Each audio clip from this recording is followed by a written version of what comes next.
terhentinya Ka'bah dari haji dan umrah ini bukan kali ini saja. Dalam sejarah 40 kali lebih, bahkan lebih, pernah terjadi Ka'bah ini kosong, baik secara total atau sebagiannya.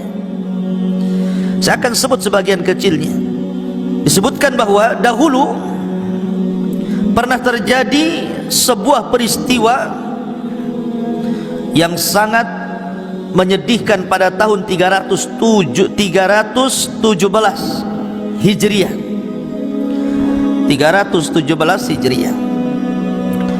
Ketika berdiri tegak Syiah Fatimiyah, yang ketika itu ibu kotanya di Bahrain, mereka mengatakan bahwa orang yang melaksanakan haji itu salah satu kesyirikan, karena mereka datang untuk menyembah batu. Karena mereka menyangka bahwa ibadah haji adalah ibadah kesyirikan, menyembah Ka'bah, maka pasukan Syiah Qaramitah yang ketika itu dipimpin oleh Abu Tahir datang dengan pasukan besar dari Bahrain menuju Mekah. Akhirnya kemudian mereka membantai jamaah haji yang sedang haji, bahkan korban yang meninggal dibantai oleh pasukan Qaramitah ini sampai 30.000 jemaah haji mati. Bayangkan, ini bukan jumlah yang sedikit. 30.000 dibantai. Bahkan yang berusaha untuk menempel di kiswah Ka'bah pun dibantai. Subhanallah. Mereka tidak dimandikan, mereka tidak dikafankan, mereka tidak disolatkan, bahkan mereka dimasukkan ke sumur Zam-Zam. Bukan itu saja, Qaramitah mengambil Hajar Aswad, dicungkilnya Hajar Aswad itu, kemudian dikeluarkan dari Ka'bah, kemudian dibawa ke Bahrain. Ada yang mengatakan Hajar Aswad itu baru dikembalikan dari Bahrain ke Mekah itu setelah 20 tahun. Itu pun karena ada wabah yang menimpa kerajaan Qaramitah, karena mereka telah mencuri Hajar Aswad, memindahkan dari Ka'bah sampai ke Bahrain. Ini terjadi pada tahun 317. Lah ketika itu tidak ada haji, tidak ada umrah, orang ketakutan. Ma'asyiral muslimin yang dimuliakan Allah Azza wa Jalla. Bahkan ada yang mengatakan bahwa terhentinya haji dan umrah ketika peristiwa itu sampai 10 tahun total tidak ada haji dan umrah sama sekali. Ma'asyiral muslimin yang dimuliakan Allah Subhanahu wa taala, ini tercatat dalam sejarah. Kemudian juga disebutkan, dan ini peristiwa ini juga disebutkan oleh Imam Zahabi, rahimahullahu taala dalam Tarikhul Islam, disebutkan tentang bagaimana kekejian kejahatan Qaramitah yang kemudian akhirnya menghentikan haji secara total. Kemudian yang kedua, ini disebutkan oleh Imam Ibnu Katsir di dalam kitabnya Al-Bidayah wan Nihayah, tepat pada tahun 357. Kalau tadi 317, terulang lagi pada tahun 357, dan itu disebutkan oleh Imam Ibnu Katsir dalam kitabnya Bidayah wan Nihayah. Terjadi Da'ul Mashir. Da'ul Mashir, orang Arab menyebutnya seperti itu, semacam wabah. Semacam wabah juga. Akhirnya mata bihi khalqun katsir, tanpa menyebutkan bilangan saking banyaknya. Ya, wabah ini mematikan khalqun katsir, makhluk yang banyak, manusia yang banyak mati dalam wabah ini. Bahkan unta-unta yang merupakan kendaraan jemaah haji itu semua pada mati kehausan. Akhirnya banyak jemaah haji yang mati di perjalanan dan tidak sampai kecuali sedikit. Itu pun setelah mereka pulang setelah haji, mereka juga mati. Itu terjadi pada tahun 357. Kemudian pada tahun 983 Miladiyah, mungkin bahasa kitanya Masehi,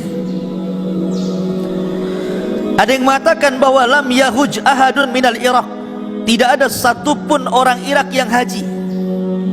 Artinya sebagian negara terhalang haji. disebabkan al-fitan wal khilafat baina khulafa'i Bani Abbas wa khulafa'i Bani Ubaid, karena ketika itu terjadi perang antara Bani Abbas dan juga Bani Ubaid, sehingga orang-orang Irak mereka tidak haji, terhalang. Kemudian juga pada tahun 1213 Hijriah juga terhalang orang-orang untuk berangkat haji. Ya, kenapa? Fi asna'il hamalatil faransiyati, karena memang ada masalah di daerah Persia. Kemudian juga terulang pada tahun 1344 Hijriah.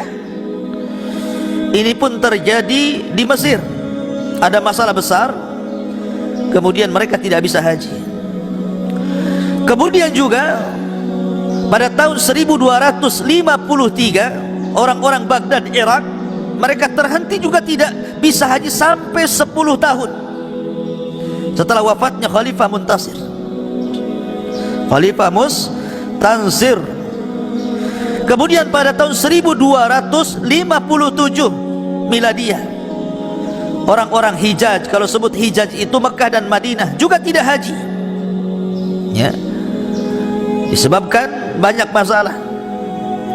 Kemudian juga terulang di Mekah itu pada tahun 1814, banyak orang yang meninggal dunia, sekitar 8.000 orang meninggal di Hijaz karena taun, sehingga tidak ada orang yang haji.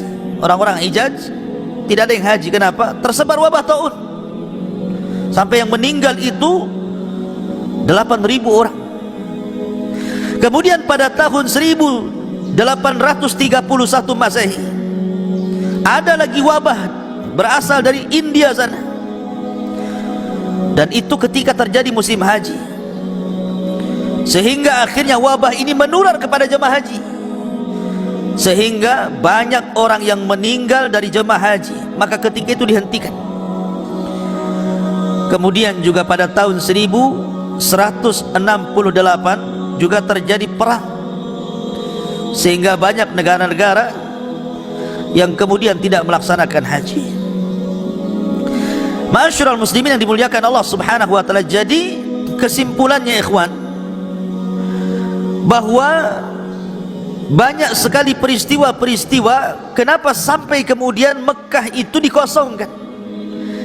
Apakah peristiwa hancurnya karena peperangan seperti di zaman Abdullah bin Zubair?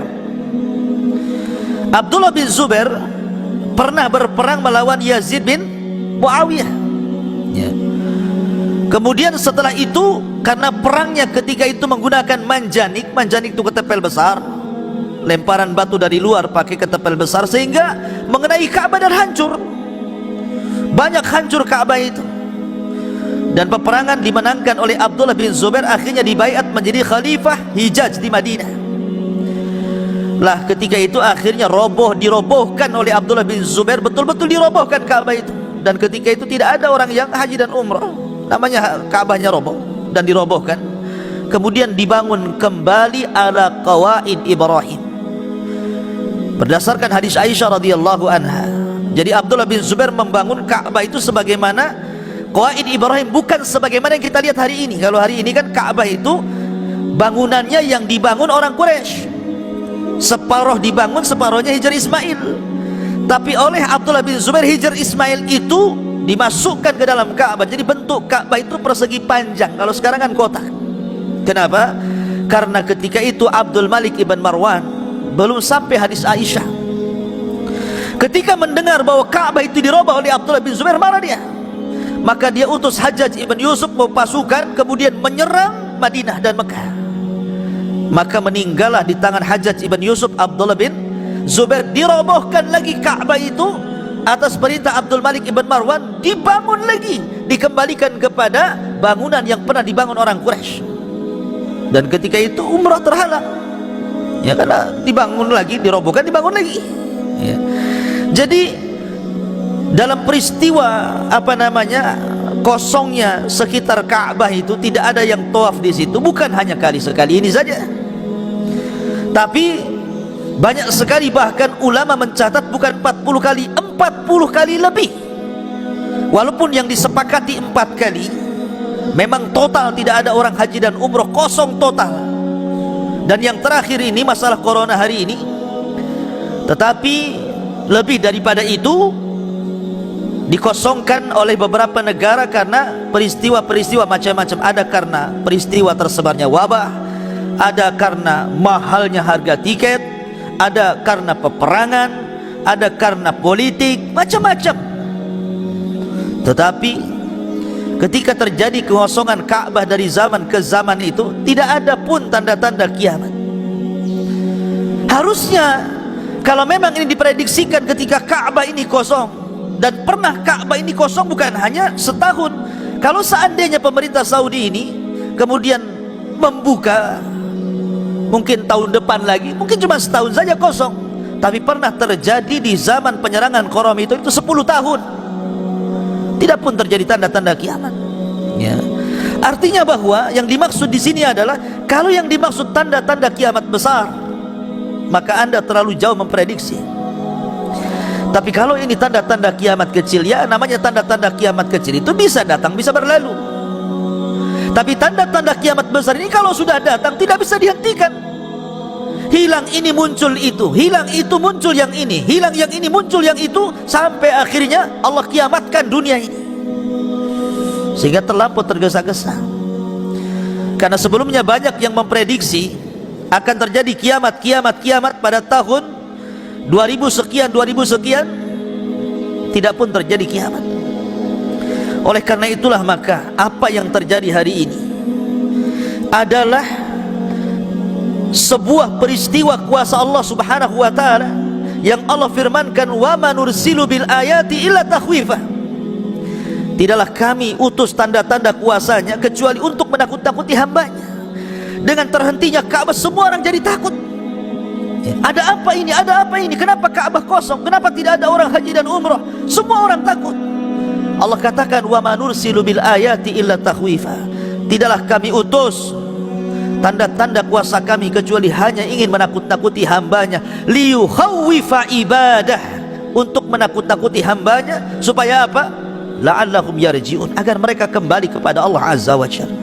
Kalau memang betul prediksi bahwa Ramadan ini, apabila kemudian berterusan Ka'bah kosong sampai bulan Dzulhijjah tidak ada orang haji, kemudian akan terjadi permulaan tanda-tanda kiamat besar, pertanyaannya, kenapa para ulama tidak angkat bicara sampai hari ini?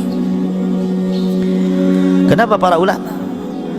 Mereka hanya berpegang kepada beberapa karya ilmiah yang ditulis oleh hanya 1-2 orang saja, tanpa kemudian melihat para ulama-ulama yang lain. Di Saudi itu berjubel para ulama, karena gudangnya para ulama. Berapa orang yang kemudian memprediksi dan berapa orang yang kemudian menjauhi prediksi itu? Kalau memang ini perkara yang bahaya dan ini perkara penting, sebab kalau seandainya dijelaskan manusia bisa tobat, kenapa para ulama tidak angkat bicara? Ya, karena kalau bicara tentang nas-nas tanda-tanda kiamat besar, antum bisa lihat dalam kitab-kitab hadis para ulama ketika mensyarah tentang Kitabul Fitan, kitab fitnah yang akan terjadi akhir zaman, termasuk diantaranya tanda-tanda kiamat besar, sangat singkat dan sangat pendek. Beda dengan bicara fikih, bab solat, bab puasa, bab haji, bab toharah, para ulama terbentang lebar, khilaf semua dijelaskan. Bagaimana menurut madhab Maliki, Syafi'i, Hambali, kemudian Hanafi, bagaimana istidlal mereka, bagaimana perang dalil mereka, bagaimana tarjihnya, ulama sebutkan itu dalam kitab-kitab mereka. Tapi ketika mereka lewat pada nas-nas tentang tanda-tanda kiamat besar yang merupakan Kitabul Fitan, mereka tidak menjelaskan sedetil itu. Mereka hanya memberikan keterangan yang sangat singkat. Kenapa? Karena ini perkara gaib. Perkara gaib ini tidak bisa diprediksi. Semua kembali kepada Allah Subhanahu wa ta'ala. Tolong jangan kemudian mencocok-cocokkan logika, seolah-olah kemudian hadis ini akan terjadi tahun ini, hadis ini akan terjadi tahun itu. kehancuran ini akan terjadi tahun ini. Ini perkara gaib. Wa ma ya'lamu ilmuha illallah. Tidak ada yang tahu pengetahuan tentang gaib kecuali Allah subhanahu wa ta'ala.